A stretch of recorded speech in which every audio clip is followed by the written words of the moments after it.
అమ్మా మీది పక్క గల్లీ కదమ్మా. అమ్మా మీ ఇంట్లో కరోనా వచ్చింది కదమ్మా, ఎందుకమ్మా ఇదంతా వచ్చి మీరు ఇక్కడ తిరగడం అమ్మా? ఇక్కడ మీ షాప్ రావడం వల్ల మీ వల్ల కరోనా వచ్చింది అందరికీ తెలుసు. మీ వల్ల మా బిజినెస్ కూడా దెబ్బతింటుందమ్మా. తల్లి నేను వెళ్ళిపోవచ్చమ్మా, వెళ్ళిపోమ్మా ప్లీజ్ అమ్మా, వెళ్ళిపోనండి అమ్మా.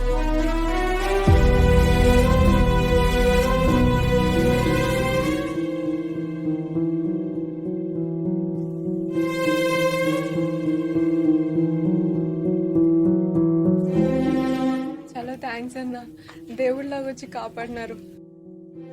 నిన్నటిదాకా నాతో ప్రేమగా ఉన్న వాళ్ళందరూ కూడా ఈరోజు కరోనా వైరస్ వచ్చిందని మమ్మల్ని ఒంటరోలు చేసినారన్న. చాలా థ్యాంక్స్ అన్న.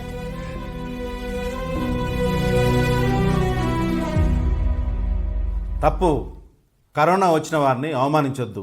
కాలనీ వాసులుగా మనం వారిని ఆదరిద్దాం, వారికి మనోధైర్యాన్ని కల్పిద్దాం.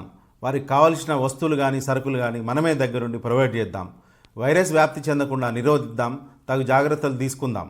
కరోనా వస్తే సాయం చేద్దాం, కాలనీ ఐక్యతను చాటుదాం, జాగ్రత్తలు పాటిద్దాం, కరోనాను జయిద్దాం. Peerzadiguda municipal corporation.